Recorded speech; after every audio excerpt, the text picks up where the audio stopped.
1918 से 1919 में एक खतरनाक वबा दुनिया पे जाहिर हुई।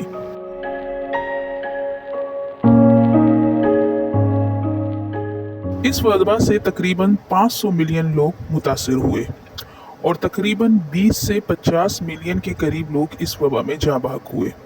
जाँ बहक होने वालों में 20 से 40 साल की उम्र के लोगों की तादाद ज़्यादा थी। इस वबा से सबसे ज़्यादा मुतासिर होने वाला मुल्क अमेरिका था। ये आज तक मालूम नहीं हो सका कि ये वबा कहाँ से पैदा हुई। इस वबा में मरीज़ को नज़ला, खांसी, बुखार, सर्दी लगना और थकावट का एहसास होता था। जब ये वबा ज़ाहिर हुई तो उस वक्त ना तो कोई एंटीबायोटिक थी और ना ही कोई वैक्सीन इस इन्फेक्शन के लिए ईजाद हुई थी।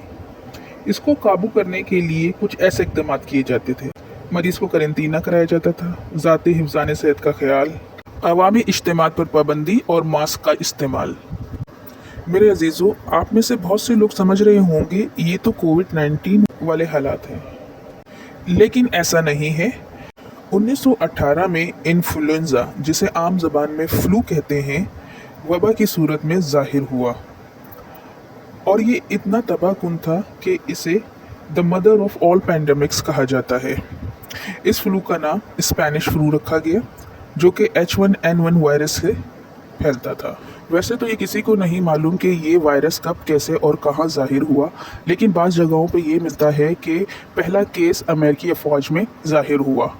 चूँकि ये जंग अजीम अव्वल का ज़माना था, तो जब अमेरिका ने अपनी अफवाज यूरोप भेजी तो उनके साथ ये वायरस यूरोप आ गया और इस तरह से दुनिया के बाकी हिस्सों में फ्लू फैलना शुरू हो गया। इन्फ्लुएंजा की पहली वैक्सीन 1931 में डेवलप हुई। इन्फ्लुएंजा का वायरस आज भी दुनिया भर से लाखों लोगों को मुतासिर करता है, लेकिन अब इन्फ्लुएंजा काबिल इलाज है और इससे बचाव की वैक्सीन भी ईजाद हो चुकी है। दोस्तों, हम सब ने कोविड-19 के ज़माने में ये बात महसूस की कि जब भी कोई वबाई अमराज या कोई कुदरती आफत दुनिया में नाजिल होती हैं तो इंसान की तमाम मशीनरीज भी बस हो जाती हैं और सिर्फ एक ज़ात नज़र आती है और वो अल्लाह की ज़ात है। अल्लाह हर चीज़ पे कादिर है।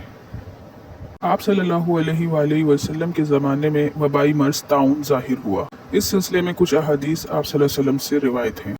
इब्ने माजा हदीस नंबर 4019, आप सल्लल्लाहु अलैहि वसल्लम ने फरमाया, जब किसी कौम में इलानिया, बदकारी और ज़िनाकारी होने लग जाए तो उनमें ताउन और ऐसी बीमारियां फूट पड़ती हैं जो उनसे पहले के लोगों पे कभी नाजिल नहीं हुई थी।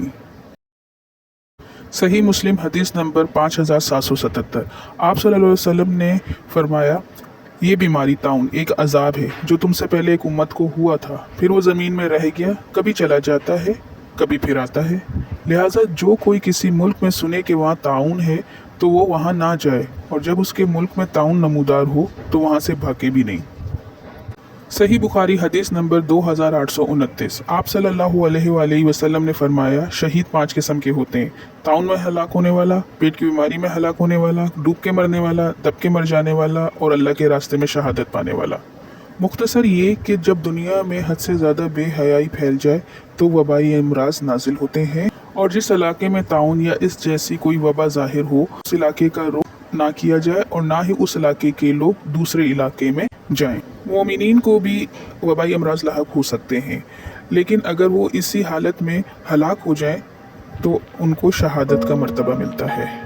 अल्लाह पाक हम सब को तमाम तर बीमारियों और कुदरती आफात से महफूज फरमाए। आमीन या रब्बल आलमीन।